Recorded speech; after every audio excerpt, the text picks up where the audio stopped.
Albert Einstein once said, everybody's a genius, but if you judge a fish by its ability to climb a tree, it will live its whole life believing that it is stupid.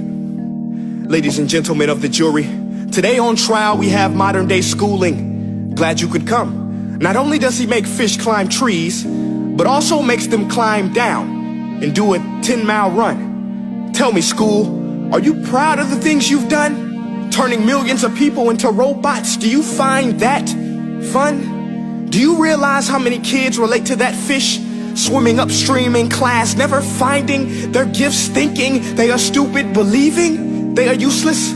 Well, the time has come, no more excuses. I call school to the stand and accuse him of killing creativity, individuality, and being intellectually abusive. He's an ancient institution that has outlived his usage. So, Your Honor, this concludes my opening statement, and if I may present the evidence of my case, I will prove it. Proceed. Exhibit A. Here's a modern day phone. Recognize it? Here's a phone from 150 years ago. Big difference, right?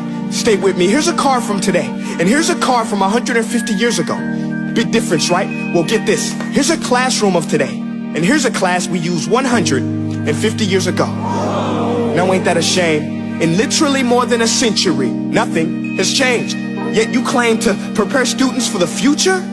But with evidence like that, I must ask, do you prepare students for the future or the past?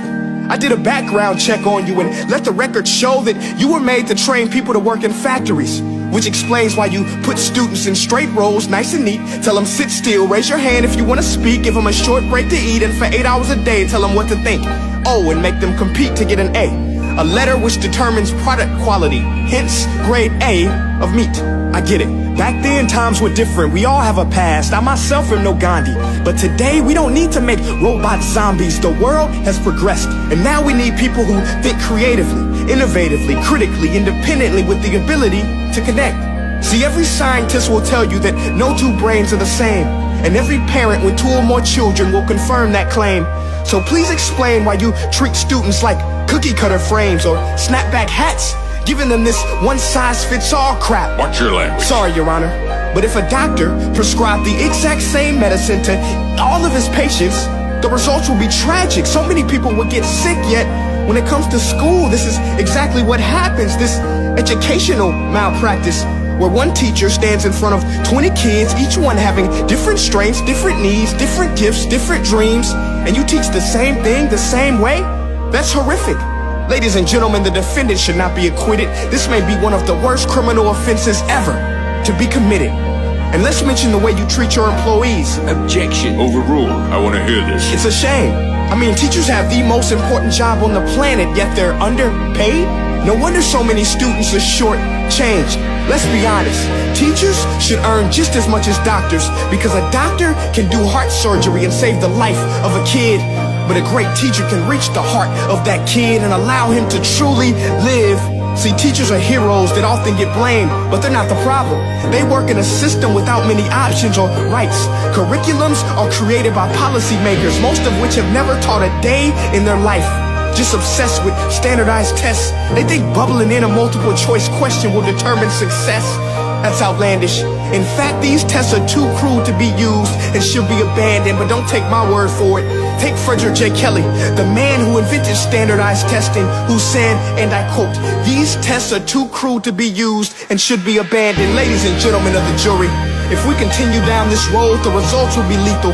I don't have much faith in school, but I do have faith in people.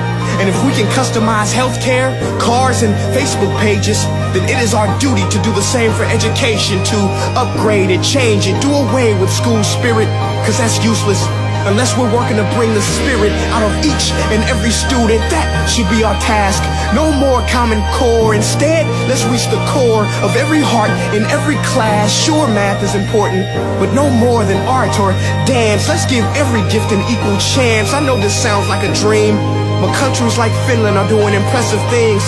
They have shorter school days, teachers make a decent wage, homework is non-existent, and they focus on collaboration instead of competition. But here's the kicker, boys and girls. Their educational system outperforms every other country in the world. Other places like Singapore are succeeding rapidly. Schools like Montessori, programs like Khan Academy. There is no single solution, but let's get moving.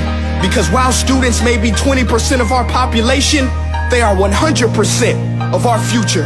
So let's attend to their dreams, and there's no telling what we can achieve. This is a world in which I believe, a world where fish are no longer forced to climb trees. I'll rest my case.